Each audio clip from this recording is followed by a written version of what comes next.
When I was at university, my favourite perfume was Poison.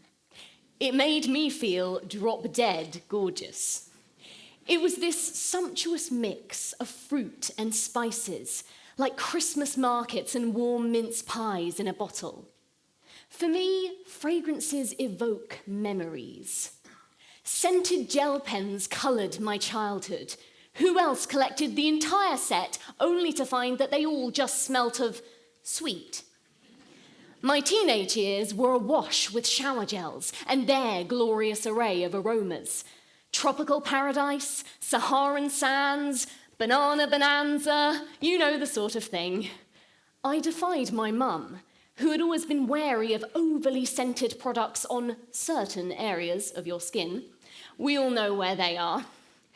Nowadays, I'm that person you probably run into regularly, or perhaps you yourself are one of my kind too. We are the ones loitering in the scented candle aisle, inhaling every single different smell one at a time, terrified that we might overlook a life-changing odour. Trying to achieve that drop-dead gorgeousness, I had marinated myself in Poison, the perfume, and was now sitting in a coffee shop, nervously breathing in overpowering amounts of fragrant pheromones. Yes, I was here to attract a mate. My strategy was to arrive early, so that I had established my territory, and he had to seek me out. We were due to meet at 11 a.m, and by 10:45 I had already nimbly negotiated a flight of stairs while wearing totteringly high heels, and confidently pulled out a chair at a nearby table.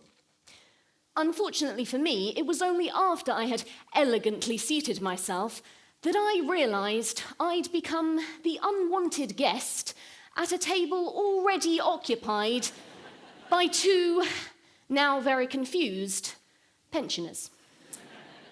This is why you arrive early. 15 minutes later, and I became aware of my date moving in on my patch.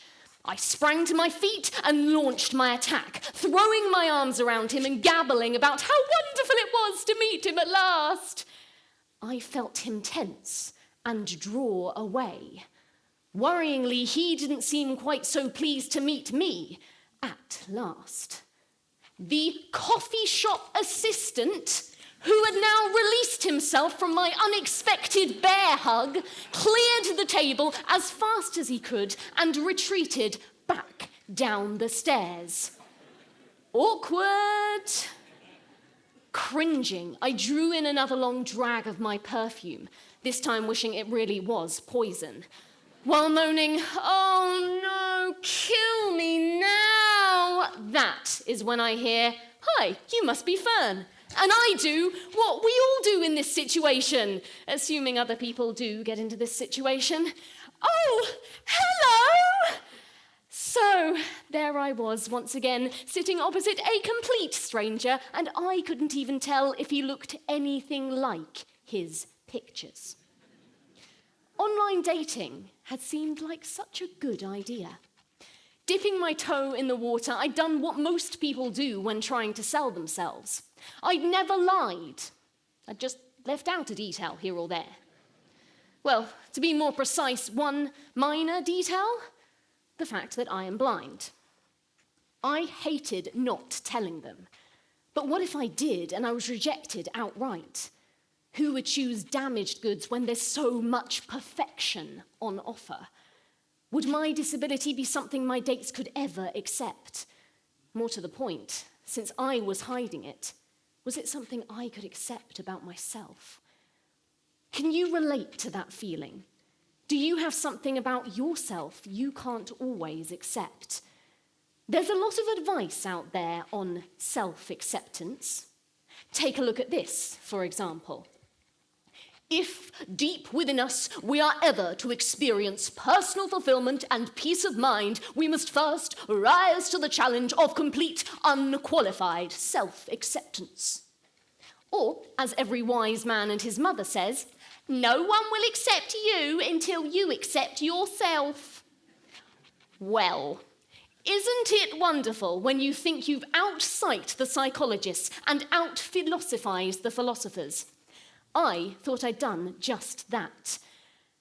While still struggling to pursue self-acceptance, someone began pursuing me. Again, we'd met online, but unlike all of my one-off dates, this guy had gone in for date 2, and date 3, and date 4. I still remember the lump in my throat, the prickling of tears in my eyes as I explained my sight loss to him, and then the warm, reassuring touch of his hand in mine. Let me be clear. There was no way that I had accepted my disability unconditionally, but somebody else did. What I hadn't realized then was that meeting a man who accepted me was only the beginning. 6 months later, and I was back on the poison. This time, it wasn't for a first date.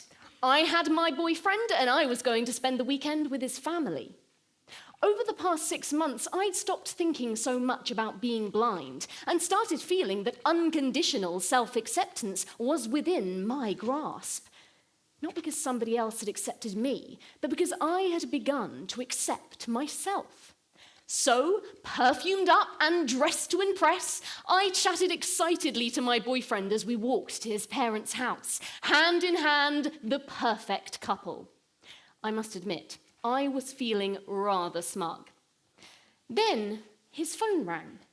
I heard arguing, shouting, and I knew something wasn't right. Terrified, I demanded to know what was going on. That was when he told me the truth. We were outside their house, but they didn't want me in it. Why? They don't want you in there because you can't see. It soon became clear that their house was not the only thing they didn't want me in. They didn't want me in their lives, in their conversations. They didn't want me to exist as far as they were concerned. In other words, I was completely and utterly rejected simply for the fact that I was born blind. No other reason. People often think that must have been the worst thing that has ever happened in my love life. It's far from it. However, I was instantly back to square one, hating the fact I couldn't see, wishing I could be anyone but me. What right did I have to expect other people to accept me when I didn't even do that myself? I was still a million miles off the unconditional self-acceptance I thought I'd been so close to reaching. But while there was an insidious part of me which wondered whether perhaps I deserved this treatment, it was so shocking, so extreme, so blatantly prejudiced that even I knew deep down I was not to blame. The same could not be said for my online dating relationships which followed. I'm sure most of you will have heard of the term ghosting, where someone you thought you were having a good relationship with suddenly and without warning stops communication with you. It can go a little something like this. 15th of October, 10:15 p.m. Looking forward to seeing you at the weekend. I'm free all day Sunday. Want to come to mine? Wink emoji, kiss. 17th of October, 5:30 p.m. Or I could make Saturday. I could come to you if it's easier. Kiss, kiss. 17th of October, 11:45 p.m. I could meet you anywhere, anytime over the weekend. Please let me know. Kiss, kiss, kiss. 25th of October, 1 a.m. If I don't hear from you, I will be forced to assume you have either lost your phone, been taken into hospital, or have hit the peak in the busiest period of your life so far. Kiss, kiss, kiss, kiss, kiss. It seems like a trivial matter, but then why does it hurt us so much? A couple of years later, I thought I had met someone very special. One day we seemed close. The next, silence. And the next. And the next. Being ghosted and completely cut off from someone was far worse for me. This rejection had no reason I knew of, and I had no way of asking, and so I launched a lethal attack on myself. Guilt upon regret, upon rejection, upon heartbreak is a fatal cocktail. It is one I have drunk many times before, and it very nearly killed me more than once. Searching for answers, I devoured dating tips and self-help sites, and the fingers kept pointing right back at me. I was suffering unbearably as a result of someone else's behavior, and yet I was being told it was all my fault. And boy, did I believe it. I convinced myself that no one would ever love me because I didn't love myself. And this time, I convinced myself it was something I could and should have changed. My inability to accept myself had given someone else permission to treat me badly. I was to blame. Psychologists agree that ghosting is the most emotionally damaging way a relationship can end. In fact, according to multiple scientific studies, ghosting activates the same neural pathways in our brain as physical pain. Seeking some form of closure, we are psychologically wired to question and find answers inside ourselves. And you've been there. That's when the soul searching begins. You analyze every reason you can possibly imagine for why you weren't good enough. What you said, what you did, why it was perfectly understandable for the other person to act the way they did, why this was all your fault. Have you ever been told that somebody else's bad behavior was somehow your fault? We've all heard of victim blaming, where someone commits a terrible act and implies in their defense that their victim was asking for it. They deserved to be treated that way. Most of us would agree that that premise is wrong. And yet, a raft of philosophers, psychologists, self-help, and dating gurus feed us a similar message. A message that has endured the years.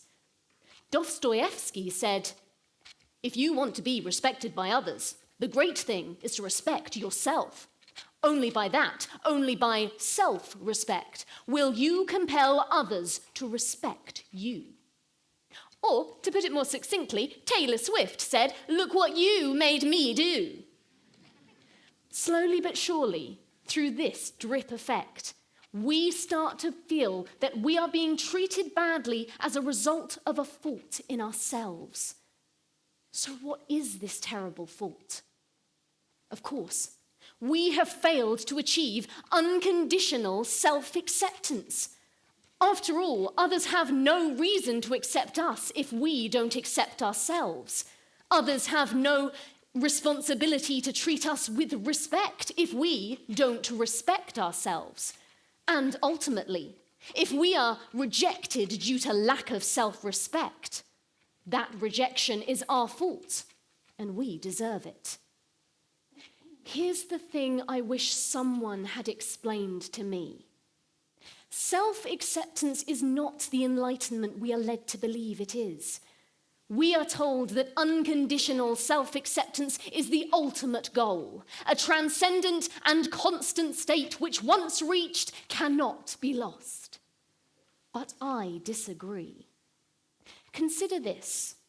If you're a parent who has lost a baby, is it wrong to feel a wave of pain when your friend announces that she is pregnant?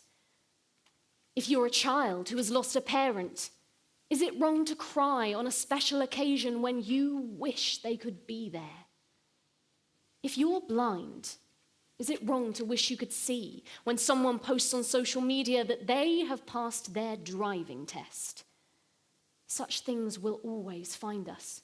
We will never completely accept them. Unconditional self-acceptance is unattainable, but that's okay. And that is not a reason for anyone else to treat you with disrespect. Their bad behavior is not your fault. A few years later, I had plucked up the courage to go on another online date. I distinctly remember picking up my perfume and breathing in the heady aroma, but this time, it really did smell like poison to me. It took me straight back to those moments of self-doubt, the constant reminder that I could be instantly broken at any time. Just like me, my perfume stayed on the shelf that day. But that wasn't the only difference. By that point, my guide dog Nancy had come into my life, and she wasn't very good at keeping secrets. Pretending I had full sight wasn't really an option anymore, and so I made the daunting decision to tell my dates up front about my sight. You might think this means I had finally accepted myself, except I also told them how hard it was to share something I struggled with at times. This was when things got interesting. I found that when I was brave enough to share my vulnerabilities, other people did the same. Rather than lose their respect, I gained their trust. It made me realize that while there would always be some people out there who might treat me with disrespect, those people are in the minority, and it is their characters I should be scrutinizing rather than my own. Now I understood that my quest for unconditional self-acceptance is not only unattainable, but also unnecessary in order to achieve personal fulfillment and respect from others. And this is true for each and every one of us. This is not to say that we are destined to spend our lives consumed by our inner demons. But when circumstances encourage those demons to rear their heads, we should not feel as though we have failed and should be thought less of. Today, I am wearing my favorite perfume again. Do you have something in your life which you associate with a situation or an experience you can't always accept? A piece of clothing which reminds you of someone you miss? A special song which makes you think of a lost love? A certain scent which takes you back to a poignant point in your life? If you don't, create one for yourself. Build a strong association with something which will remind you of this important message whenever you need it the most. And then, when those moments of shame, pain, and blame find you, hug it close, turn it up, breathe it in, and know that you do not need unconditional self-acceptance to deserve respect from yourself or anyone else. In those moments, think of me and my perfume. When I breathe in its fruity, spicy combination these days, it still reminds me that I can't see, that I will never drive, and even that one day when I get married, I will not be able to see my fiancé's face at the other end of the aisle. But I am put at ease inside myself. I wear my perfume proudly now because I know it's okay to have something I will never unconditionally accept. I know it's not okay for somebody to lose respect for me because of that. So hug it close, turn it up, breathe it in. What's it going to be for you? What's your poison? Thank you.